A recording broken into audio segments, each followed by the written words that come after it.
Hello, everyone, and welcome to the third in the series of Believable People. Building Believable People. Today is a rented lips day. I'm having a hard time with words. We're just going to plow through and hope I don't. You just forgive me for stumbling over any words today. But today in Building Believable People, we're going to be digging into want versus obstacle. This is the creative writing workshop that has been going since 2018. We meet every Tuesday here in Engage XR. All of our meetings are free and open to the public. You are welcome to join us. You don't need a VR headset. You don't need to have any kind of frills and bells and whistles. You can come in on your phone, your tablet, or a Mac or Windows or Linux computer, and we'd love to have you come join us to really explore all types of different writing skills and tips and techniques. And because we're a supportive educational group that really set up to help support writers in virtual reality and beyond. So come join us. Now, we are going to be talking about building believable people. But I want to go through our calendar really quickly because we're really excited. This year we're doing things differently in 2026, and we're doing month-long writing series. So this is number 3 in a series. We had the writing path, which was going from idea to publish. And then in March, we had a big reading event, and then we had our spring break. Last month, we looked at world building for writers. And oh my goodness, we had so much fun with that. How do you build the world around your writers and such? And this month we're doing building believable people, really looking at characters in motion and how do we push them around and whatnot. Every single one of our events are filmed on YouTube. This is being filmed live, and they're all now up on YouTube, so you can catch up with those. We'll be sharing those links later on today in our Discord, which is in all of our links down in the bottom corner and down on the posters behind us and stuff. So we have some exciting things that are coming up this year. You come join us. So far, Building Believable People has covered our introduction, which was describing people in motion, how they move, how they respond, and what do our characters look like? How do we describe them without saying blonde hair, green eyes, purple skin, whatever. 2 weeks ago, we did characters in their world. What's the world like around our characters, and how does it impact them? Last week, and not only in the world, but this was last week, we looked at the pressures of society. Fantastic. What are those pressures outside in the world of our characters that make our characters what they are? This week, we're looking want versus obstacle. Oh, we're going to have fun today. And next week, we're summing it all up with action and change. How do you really take your characters and the people in your stories and make them believable through their action, their decisions, and their evolution of change? So today we're going to look at want versus obstacle. Now, when I found this, I've been adding this amazing infographic kind of thing here, dividing up. Last month, we talked about the world building, the lore, the setting, and all those things and conflicts that happen within a world that change and help pressure our character. Now we're focused on the character and factions. We're looking at their choice points and the consequences thereof. And then when we get to the next week, we're going to be really diving into dynamic outcomes and exploring that further. But we're focused really hard on the character part of building the world around our characters as part of our story. So the first week, we really looked at moving from describing a person to revealing that person literally in motion, using sensory details, observation, small choices. Oh, we had so much fun with that. That was amazing. And that was the first week. This last week, dove into the social system that pushes our characters around and our characters push against, where people become believable, not just through personality, but through the rules and the pressure they live under. And that was way too much fun. I love that one. Now today we're taking this another step forward, because last week we took the raw, rough diamond underneath all the roughness and things, the diamond of our characters, the people in our stories, and we started to hone away at them. And diamonds are made under pressure, right? And that's what we're doing. We're honing those. So this week we're looking at want versus obstacle. What does the character want and what stands in their way? It's really important that our characters are constantly pressured by real opposition, by something that gets in their way. They have to problem solve. They have to respond to it emotionally. It really makes a difference. So we're going to be looking at what comes between what our character wants, what they need, and what's the obstacle. Because characters truly become vivid when they want something badly enough that their choices are made under pressure. Okay, I keep hearing that song. The whole time I was working on Under Pressure. That's exactly what's going to happen here. So this is partly from last week, because you can't have the two things of societal pressures and then obstacle pressure. The pressures from obstacles are all pulled together into one. So we've been looking at The Wizard of Oz and Project Hail Mary because they both just measure up in so many ways. It's kind of like a beat sheet. It matches so beautifully these two movies and stories. Characters are formed through the pressure of power, obligation, status, taboo, right? But characters also want power. They want status, and they're willing to push the boundaries on taboos. The definition of the hero's journey is all about obligation. They're undertaking an obligation to say, I'm going to save the princess. I'm going to, save the empire, whatever it happens to be. So we have characters under pressure from those things, but they also want those things. Okay. And the pressure these things put upon our characters change what they say, the choices they make, the risks they take. And we need to understand that inside an internal and external psychology around our characters. Because when the object is real, as the desire and conflict in the characters, they become more interesting, right? Obstacles add to the pressure. They're honing that diamond. And we want to go on the journey with our characters, right? We want to face we want them to hit obstacles. We want to have them figure it out. We figure it out with them, and we fall in love with them based on how they respond because it tests them. In The Wizard of Oz, what does Dorothy want? What's the basic core that Dorothy wants? Anyone? Remember? To go home. Yeah, to go home. Okay. Same with Project Hail Mary. He wants to go home. Grace wants to go home. Now, Dorothy moves through the dangerous world, faces the Wicked Witch, and she has to keep following that yellow brick road where she faces one obstacle after another. There's so many interruptions. There's temptation. There's all these things that hit her. If she wants to go home, given the ruby slippers, and 2 minutes later she was in the Emerald City, and the wizard said, yes, I'll take you home, would this have been a famous story? No. We need those obstacles. We need those journeys because we learn lessons. There are morals, there's ethics, there's all these different things that happen in the story, and we're there for every step of it. In Project Hail Mary, Grace wants to go home. But his first obstacle, does anyone it's now being streamed, so you can watch it streamed. But anybody know what's the first obstacle? I know Tang has seen it and stuff. What's the first obstacle that Ryland Grace faces in Project Hail Mary? Lack of self-confidence. Wait, too many people. Remember. What? He doesn't know who he is. Yeah, right. He doesn't memory. That's the first thing. Memory. Yeah, memory. He doesn't know who he is. That's his first obstacle. So we know he's there to save the planet, but he doesn't know who he is. So he's got to get through that before he can figure it out. And there's a beautiful scene where he walks by and he identifies an electron microscope and then says, there's an electron microscope. How do I know that? Why do I know that? Is it important I know that? There's a reason I need to know that. And I don't know what it is. So he's chasing his memory. Steph?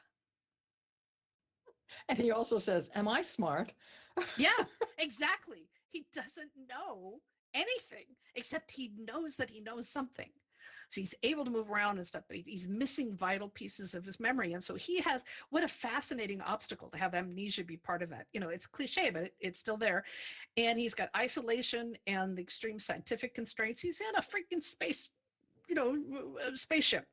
And plus the pressure and the urgent need to save the earth. Okay. And then he meets Rocky and has different things, but they have to meet character stuff. So those obstacles tell the story, don't they? They're really important to it. Okay. First of all, what is the difference between a want and a need? Quickly, anyone tell me? What's the difference between a want and a need?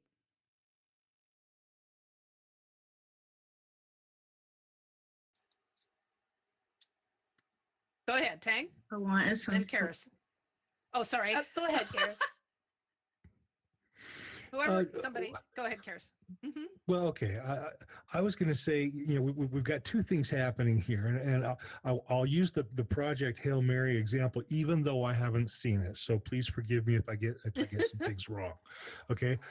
When you talk about all the stuff that the space and getting home and the rocket ship and that's all plot, that's story, that's okay, but then in addition to that, you've got the central character arc of the main character, and what does he need? Well, I think it was Tang Whistle that mentioned before the problem with self-confidence and him being the not in Astronaut. Okay, his core driving element that takes him through the story, his character arc is, can he move from someone with no confidence, someone who isn't brave, who doesn't claim to be courageous, if you force him in all these circumstances, can he come out the other end as someone who has been brave and has been courageous? That is his character arc, and all of the rest of the story and all of the obstacles that he confronts help him through that goal. Now, the story and the plot is the stuff, that's the nuts and bolts stuff that he has to deal with minute by minute.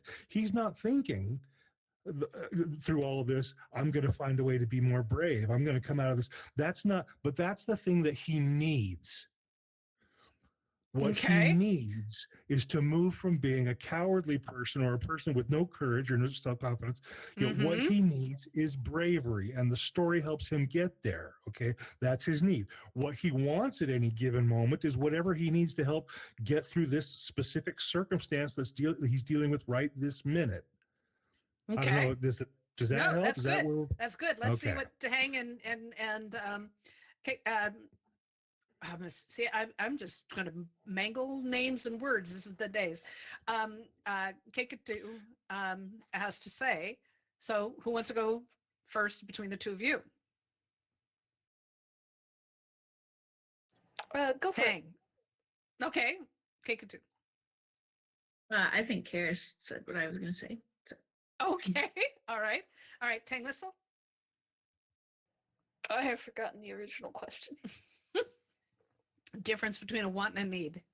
Difference between a want and a need. Yes. Okay. A need is something essential for survival. A want is something that is not essential for survival necessarily, but is desirable for one or more reasons. Yes. So Ian summed it up beautifully. He messaged me in back channel. He said, want is craving something. Need is you have to have it. So you want to go to the mall, but you need to eat. Does that sound about right? Okay. So, Karis, you're right that his evolution, that's his evolutionary character plot. And what we learn is that that Grace wants a relationship. He needs to save the planet, but he wants a relationship. He doesn't know how. So his own psychology also gets in the way. And we're going to come more into that, but you're actually right. That's part of his arc in there. So what we're going to do is when we talk about these things and we start to visit the worlds that Lance has pulled out, we're going to talk about having our character have one clear goal. A character can have many goals in a story, okay? But when we're talking about these examples, we're going to have a character has one clear goal, one strong obstacle. We need to be able to show conflict through action, interruption, and decision-making process. And then we're going to talk about how a character wants two incompatible things and how tension can be visible through the movement in the environment. So this is the goals of today.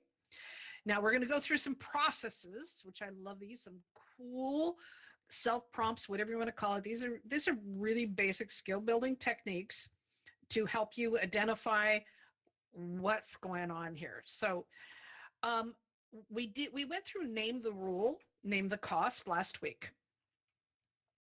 And that one is a two-parter where it says, in this world, people must blank. If they don't, they risk blank. Okay. Then we add another one that dives into want, need, and obstacle. What happens when blank gets in their way? So in The Wizard of Oz, in this world, people must, give me some examples.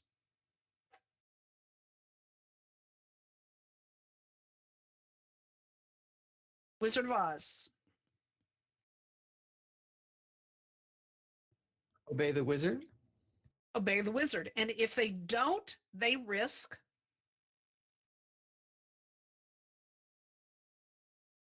exposure or being kicked out.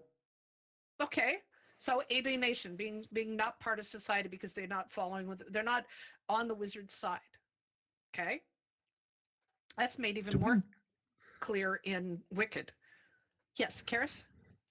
Yeah, I was just going to ask, do we know that or do we assume that? Because I don't remember that from The Wizard of Oz. In The Wizard of Oz, everyone calls him the great and powerful Oz. The Right. people who do not are against him, the Wicked Witch and so on.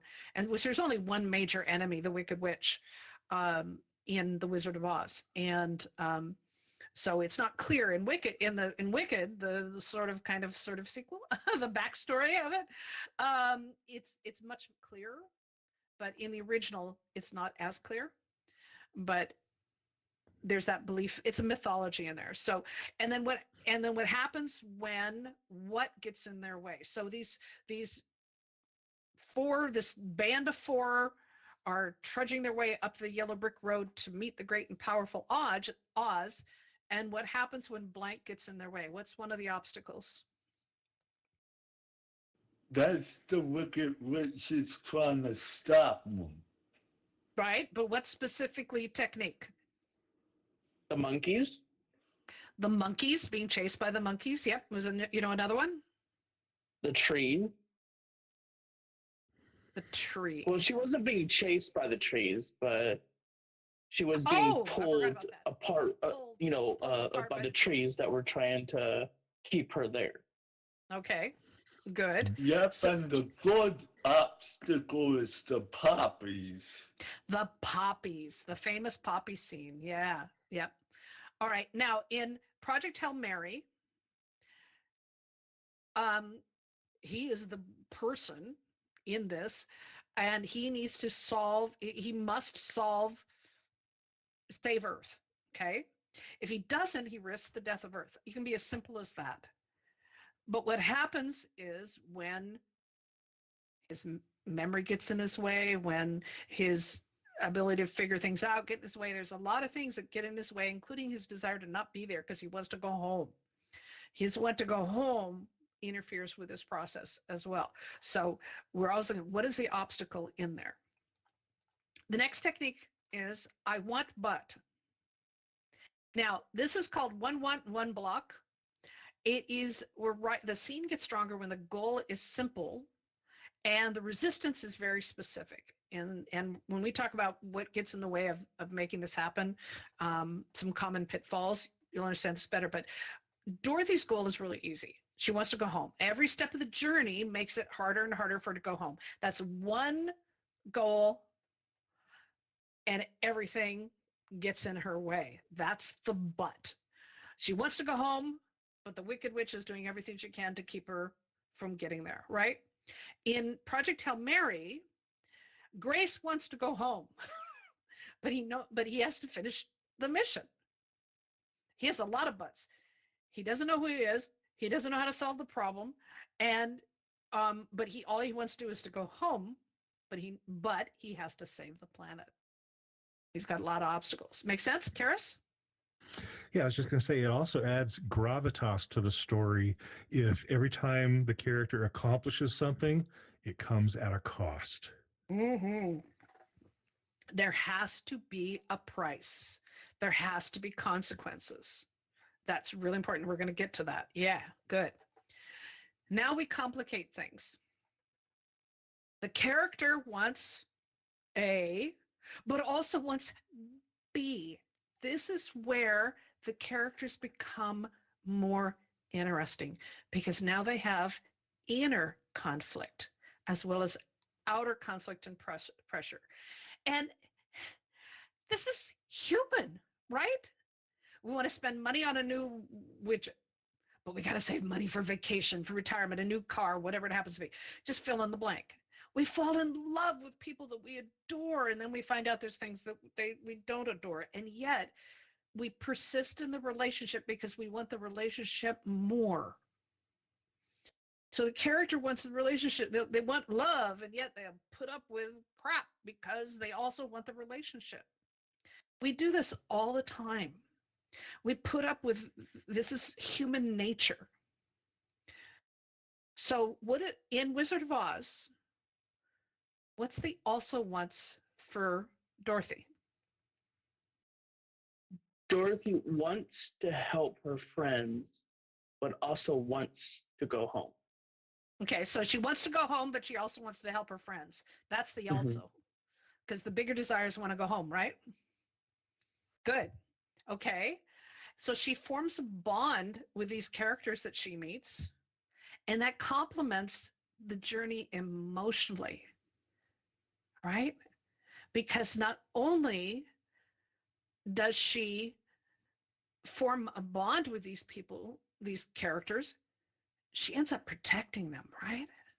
Just like she protected Toto, she has to protect these three characters that are traveling with her. So that is a constant thing. She wants to go home, but she's got to protect these people. She's got to go home, but she's got to defend their rights, defend them, protect them. In Grace wants to go home in Project Hail Mary.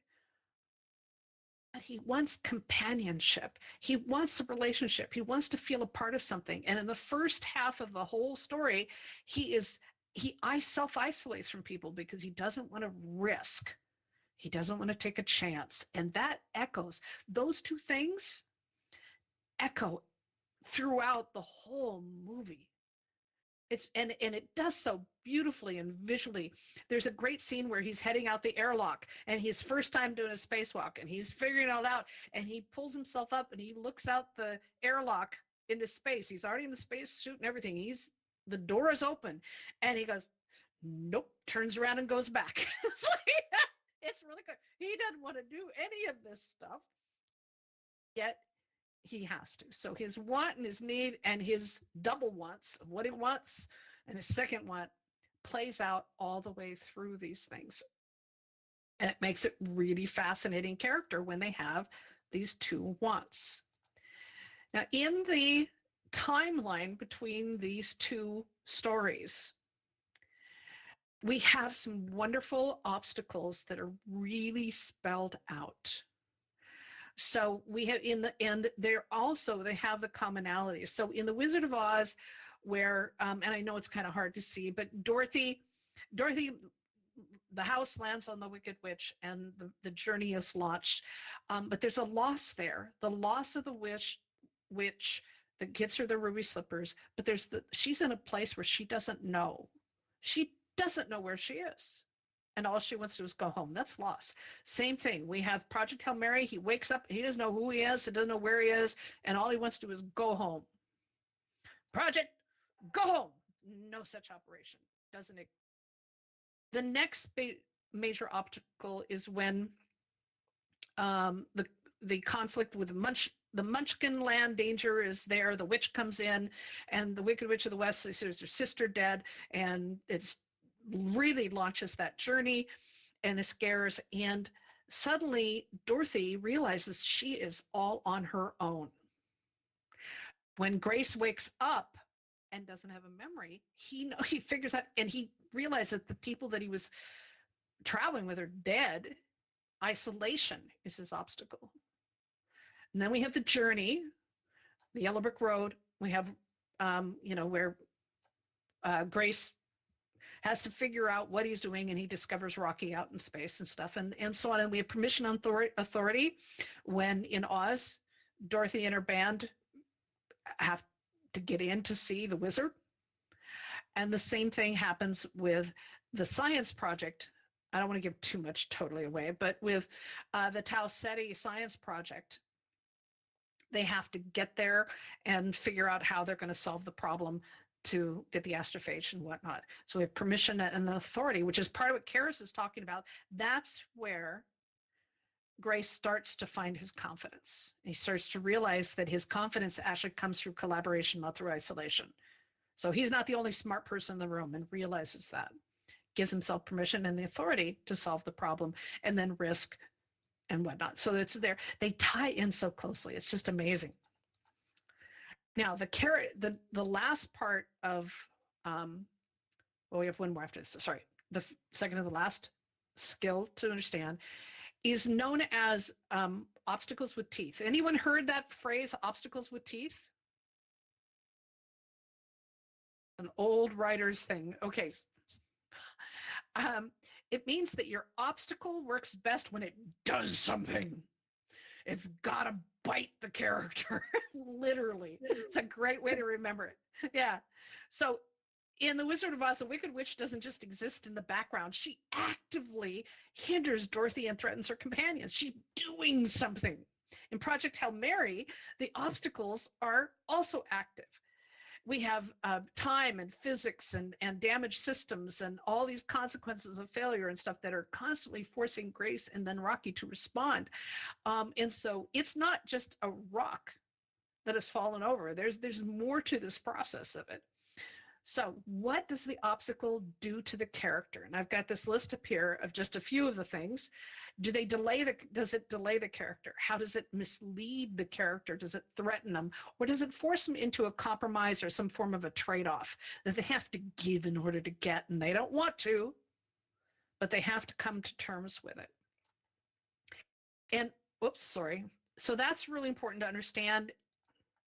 If I can get there, I am, that it forces, that when you look through things, what is it that the obstacle is doing? Be really clear. Be really clear, because you can have much more fun with it. Okay. Now, here are just a few obstacles that get in the way of our characters. These are all of our characters. And I'll put this up on, let me make a note here, up on our Discord. And these are classic. We can find stories to every single one of these. You have the psychological obstacles. The crap in their head always gets in their way. Depression, phobias, guilt, rage, resentment, revenge. I love those. Imposter syndrome. There's so many different ways. Oh, survivor guilt. Oh, survivor guilt it's like, boy, that's almost every other Harlequin romance story is survivor guilt. Common physical obstacles, there's so many. Weather plays in Wizard of Oz, but injury, illness, fatigue, hunger, disabilities or inability to access something with barriers and things, not having the right tools. I mean, the whole television show MacGyver, anybody remember MacGyver? The whole thing was he made something out of nothing. He used whatever was in his pocket or hanging out in the ground on his feet. He solved problems that way. And that was the driving force. That everything was an obstacle, and he put it together with duct tape and string. He solved everything. So there's a lot of them are out there. You need to identify them, and how the character responds is what makes the story interesting, which brings us to before, during, and after. So before the character encounters the obstacle, how do they feel? What happens what do they do when they're blocked? And then what changes in them after the attempt fails or succeeds? With Dorothy, it's part of the pressure. Every single obstacle made Dorothy braver and more determined. In the original Wizard of Oz, who's the last character that she encounters in her band of 4? She sees the lion. The lion. And when the lion starts being aggressive and nasty and whatnot, what does she do, Ian? She slaps her nose. That's His right. nose. His nose. He smacks the lion right on the nose. Now, would Dorothy, who arrived in Munchenland, have done that?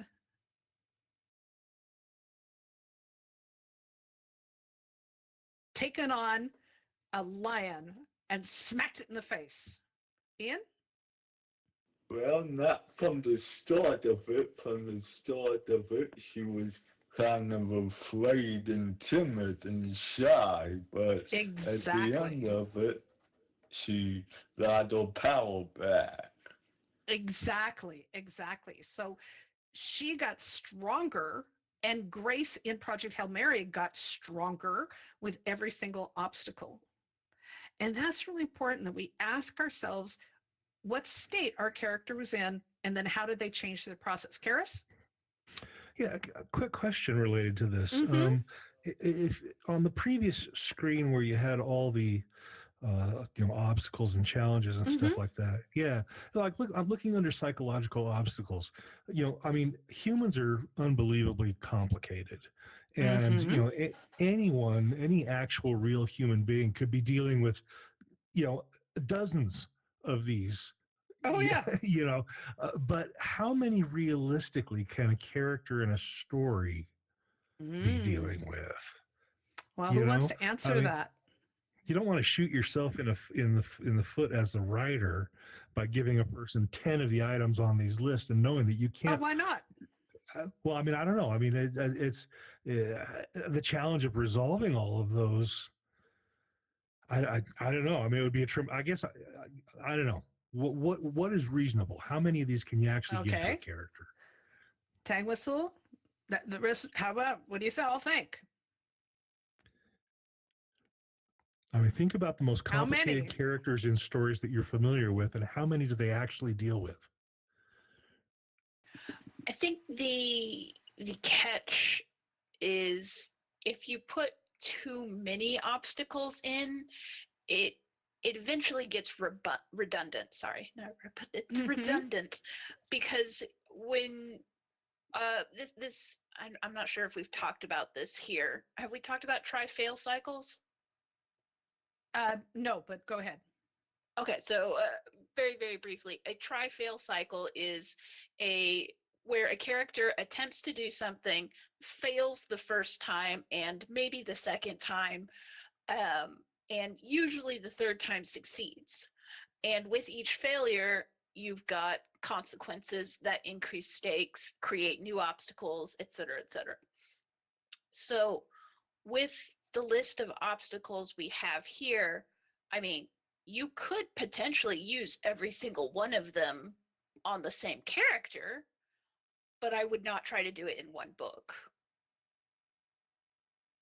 So the secret sauce is don't exhaust your reader. Thank you. Because readers empathize with the characters. That's why we cry over books. We laugh over books. And I had a lot of laughter and a lot of crying when I was reading this one. With Project Hail Mary. It is so there is the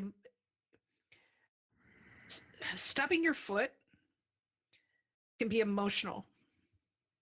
If that stub results in a break of your foot, that's a physical thing that hampers you in some way, that you can't get to your goal. It makes it harder to walk and to move and whatnot. Then you've escalated something that is a physical injury. Now that makes sense. Okay, what became a stubbed toe is now a major obstacle. But then if you take the character and you burn down their house and you have their car breaks down and they're up against a clock and there's a deadline and you're da-da-da-da-da-da, it's crazy making. But you can actually, there are ways, the Da Vinci Code. The Da Vinci Code was an amazing experiment on how many ways could you torture a professor and whoever the female expert was person. How many ways could you torture them on their journey that drove them all over Europe? So, and they came up with a whole lot of ways to torture them. I don't know if anybody remembers the TV series Homeland. Oh my goodness, there was more torture of the characters through like 40 obstacles in every single episode, I swear. And they dealt with psychological trauma as well as physical obstacles and things that got in the way, which is what very close to what I've heard. I've met some people who were spies for a couple different governments, and they said that that was more real life than real life. So they said that was a normal day. In fact, you could double the amount of obstacles that got in their way in order to get whatever it is that they wanted to do. And so but don't wear out the reader. Keep the reader engaged and have there needs to be a reason that the obstacle is there. Make sense? Yeah, go ahead. In other words, it can't be gratuitous. Right. Go for it. I feel like this is really relevant to what I'm working on right now because I'm trying to like do my first ever beat sheet. And I feel like there are circumstances where I could use like any of these really, but I'm trying to thread them through the goals that the character has in that specific scene. But I have the most trouble when it's like a really action heavy scene and stuff is just kind of happening to them. Like some of these really extreme physical obstacles. I don't know how to like describe those without it with an accompanying psychological obstacle in a way that doesn't feel like too much. Okay, so these next 2 points are going to help with this. First of all, when you are describing, you have to do that before, during, and after. When your characters are going through whatever it is, give me an example. Give us just one obstacle. My character is being thrown off a tower and they're falling to their death. And then that's the end of the character? No. Okay, so they think they're falling to their death. Correct. Okay, so before they went off the tower, what was their head state? Before they knew that they were going to be going off the tower. They knew that they were about to die, like accepting of it. Okay, but before the surprise comes when they don't die. Okay, so but before the tower, so they just walked up the tower and then, I don't want to go into too much detail, but there was this place where they were in a state of anxiety or fear over something unrelated to death. And now they're at the tower.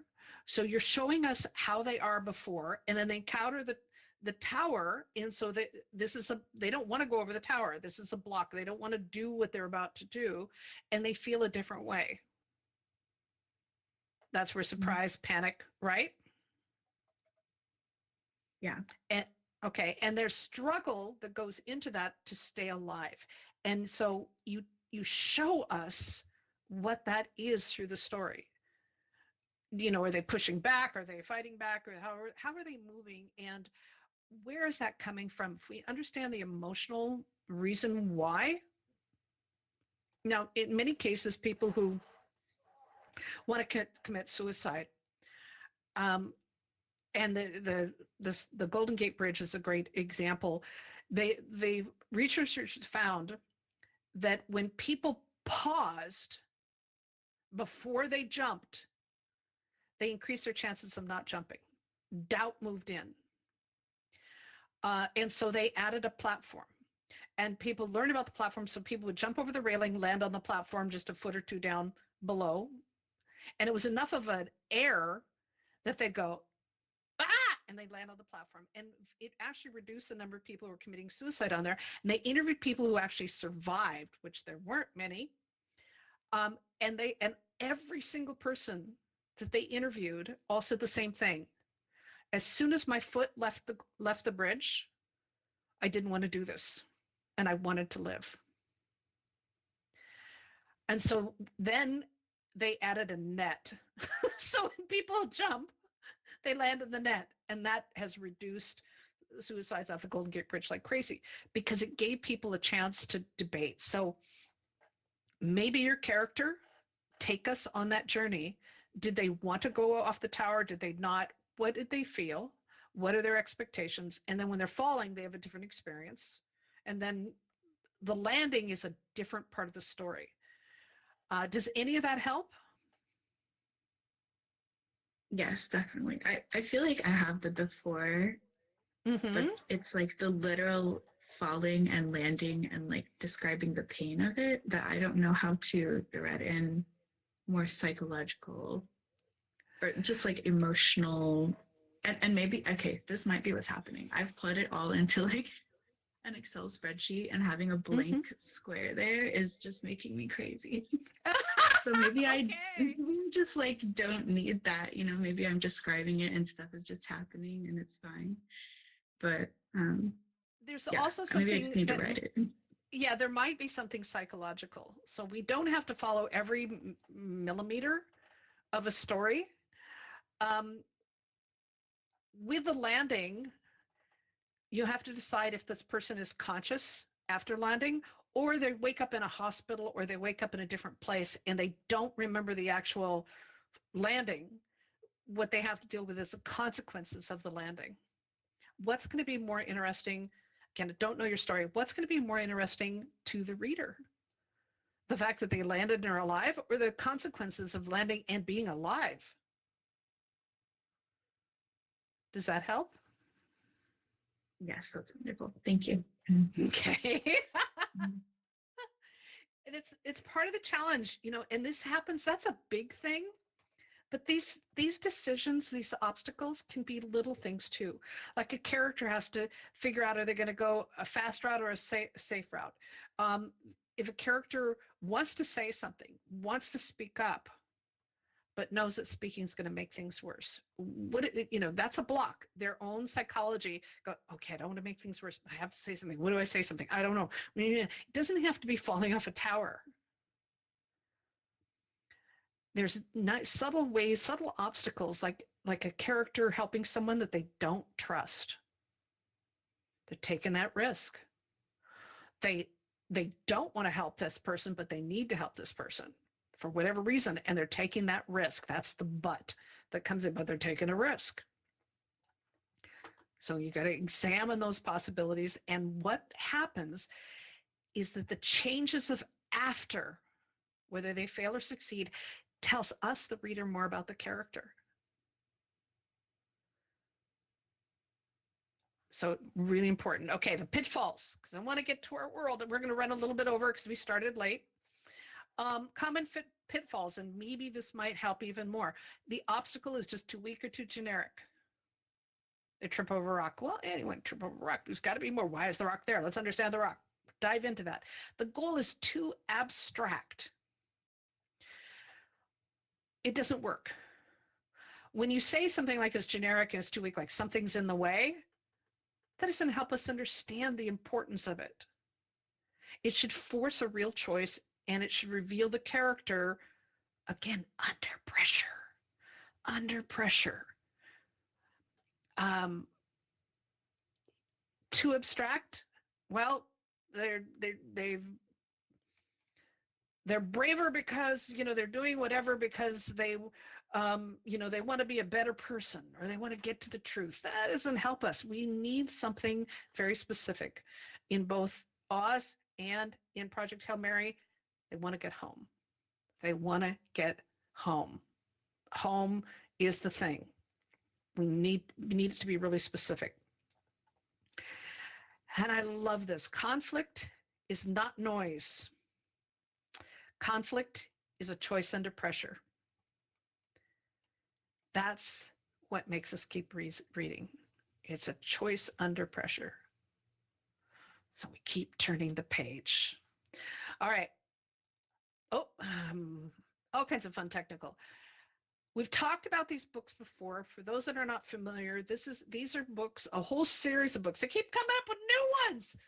I'm just stunned. I didn't realize there's all these layers. It's beautiful. Angela Ackerman and Becca Puglisi has done these thesaurus books for writers. There's two conflict ones. There's the emotional amplifiers. The emotion thesaurus was my first one. It's absolutely brilliant. Has all kinds of major emotions, and it has the synonyms, antonyms, and it has examples to help you really find the words when you can't find the words, or to flesh out an emotional state or whatever it is. There's also the urban setting, the rural setting, and the occupation thesaurus, the positive trait and the negative trait thesaurus, and there's more. These are, in my mind, I have the whole row of them behind me, purchased slowly over several years. I love these things. And these are things I think should be on every writer's bookshelf. I have them within my fingertips to grab and go, okay, she's talking about rage. She's raging about something. She's angry. She's pissed off. And then my brain just keeps repeating those words. I grab it, I look up all the synonyms for angry, and it helps me take the next step. So, for angry and rage. So let me look up. Rage is right here in my hand. I told you it's in my finger. We have the definition, and then we have physical signals: flushed and mottled skin, shaking extremities, hands that clench and unclench, wide eyes, showing the whites of your eyes, spittle building up in the corner of the mouth. Wonderful descriptions, mental responses, a desire for vengeance, looking for a fight, wanting to hurt someone, to see blood, a sense of release when violence is expressed. All these things are spelled out, and they're amazing to help light that fire under your imagination as you write, especially when you're dealing with obstacles. It really, really helps. So I wanted to remind you all about that. Okay, we're about to have Lance wave his magic wand. We're only going to get time for one world, but we're going to have fun with this. Again, I want you to think about what we just learned. We're going to look for one goal and one strong obstacle. Again, each of you gets to do this. And I want you to think about, I want, but, I want A and B, but the fact that the obstacle needs to have teeth. It needs to it needs to delay, mislead, threaten, force a compromise or a trade-off. And the pressure needs to change behavior. We need to see before, during, and after as we talk about this. So are you ready? Let's go, Lance.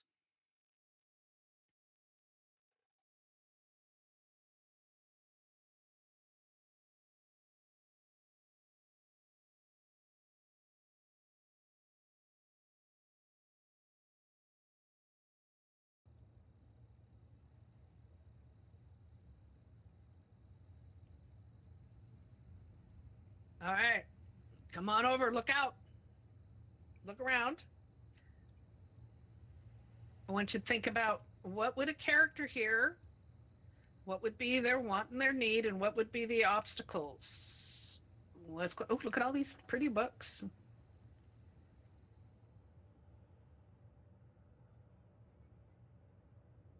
So this is a scene in your story.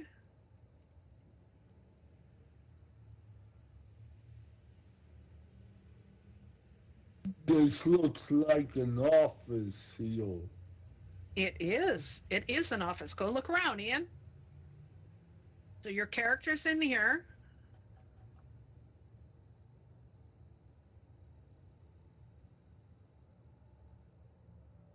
I almost wonder if this is somebody's very, very fancy home office. Because these do not look like books that scream professional environment to me. Well, it could be if it's an editor. It's a publisher's office. Unless it's a publisher's office. I was going to go with that caveat.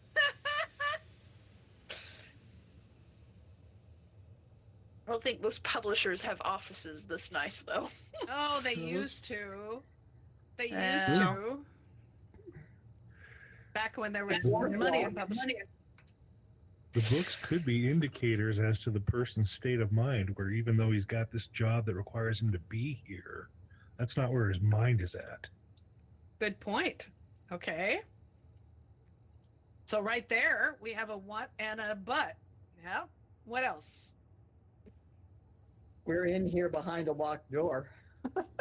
Okay, well, we can unlock it too, but we're not going to.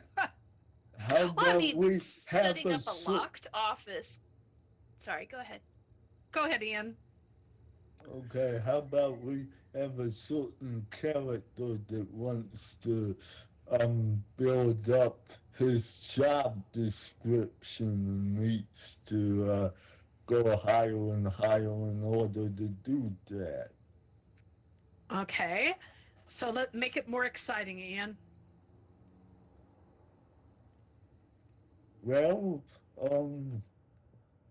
he gets into lots of distractions because he's unable to do so because there's all these problems that get in his way in order for him to rise the ladder. I'm not. Okay. So his goal is to want to get up here, and he's meeting with the boss and struggling in the process. But what if he's already here? So Steph is in the chair. She is ready. So what if, let's say that Steph's character has made it to the top, and as Ian suggested, lied about her resume and now is in fear of being caught. That could be fun. Great ideas, Ian. Good. All right, what else? I need one clear goal, one strong obstacle. Harris? Okay, from this view, I'm okay. getting. Go for it. From this view, I'm interviewing for this job. Steph is my boss, and I know that I'm not qualified for it. So I'm trying really hard to sell myself, but behind Steph, there's a crazy monster attacking the city, and she has no idea. And so I'm looking back and forth from the city and her, and I'm like, please, I need this job. Don't look behind you. Find this picture. I'm thinking like a cinematographer here for a second, because the way that we've got Steph positioned in that chair, and again, I guess I'm focusing where we started with the books, as far as the idea that maybe someone's not particularly happy being here. They're here. Look how high they are on the floor, how high they are in estimate in their career, but it could feel like a prison. Now, I look at all these buildings around us. Oh shit! Look at that. That's it. Oh my gosh. Okay. That's it. Only in VR Scared can we make me. this reality. My heavens. Okay. Well, I'm looking at all the buildings. I'm looking at all the vertical lines in the buildings, and I could shoot Steph from a number of different angles and make it look like she's in a prison. She's about to be eaten. Yes, very much so. Okay. Yeah, that was easier for me to express before the monster appeared. Okay. All right. Holy cow. Welcome to the joy of VR. Yeah. Yeah, see, I'm on the headset, so this is in 3D. I'm not watching this on some little screen. So that was whoa. That did generate a response from me. Yeah. Don't look behind you. Look at my skill set. Yeah, there you go. Yeah, don't pay attention to the monster in before you back. get pulled out the window by the row of teeth. Yes, yeah, that's wonderful. So there's a lot of possibilities with all of this, and now it's even funnier because when I said obstacles need teeth, there we go. And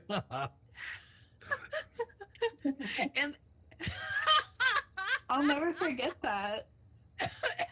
Welcome to VR. Sorry, it's hysterical. Okay, Lance, we're gonna get rid of our dinosaur now. Thank you. Sorry, I gotta run.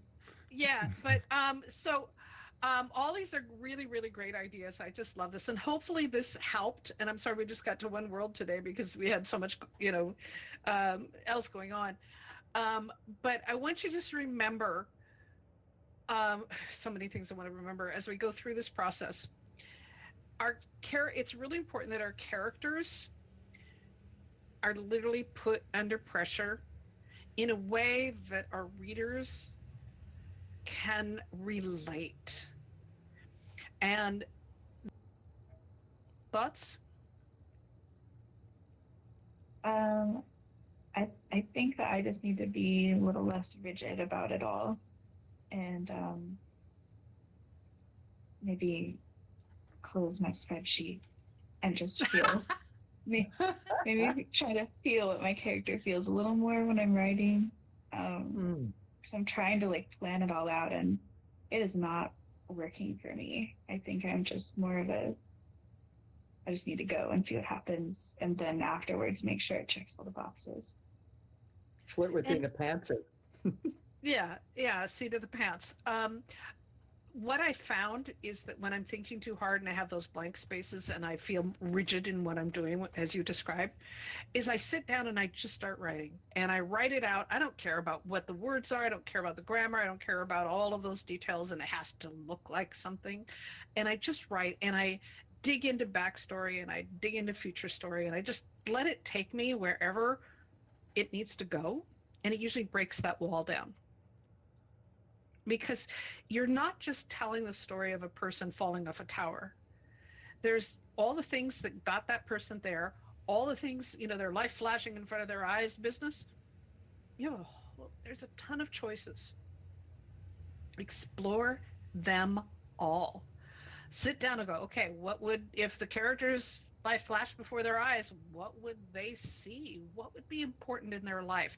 Why would it be important? Why would they have this thought and not worry about their children or their pets or their, the after? Why would they think about this? And probably 90% of that will never make it into your story, but it will lead you on a journey to look at that before, during, and after effect, to really look at what does this obstacle mean? What is it about it and what really is the obstacle? Is it the tower? Is it falling off the tower? Is it the falling? Is it the landing?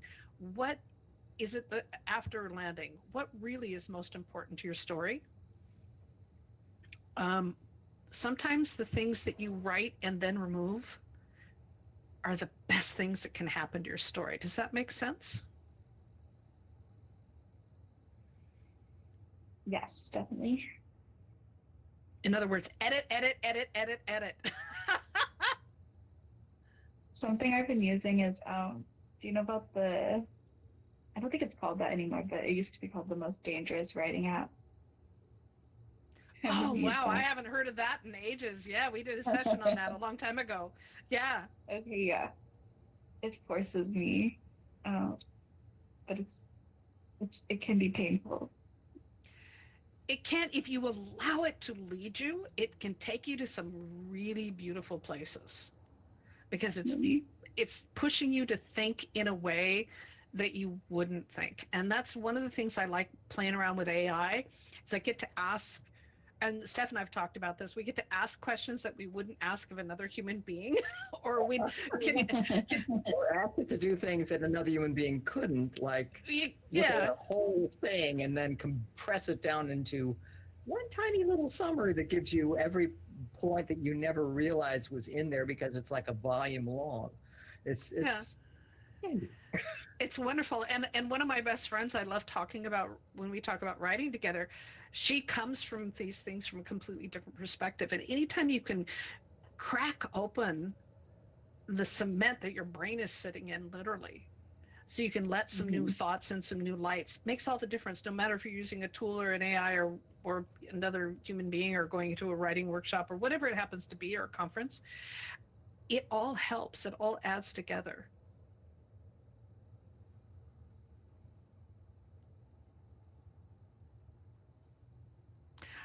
All right. I hope you get feeling better. And I want to thank you all for hanging in for this. And next week, we're going to be looking at really diving into the final part with our writing of Building Believable People. We're going to be looking at action and change and how the character has agency and connects with the movement of the plot through the story, how the world responds to them and they respond to the world. We're going to paint a whole big picture. We're going to visit some really cool worlds and really have this all come together to make some sense, I hope. And I hope this has been helpful. So I want to thank you all and the Educators in VR team. My name is Laurel. I'm the Director of Educators in VR and founder of the Creative Writing Workshop here in Engage XR. So come join us for more. Thanks, everyone. Thank you. Thank you, Laurel. Yay. Okay, end of recording.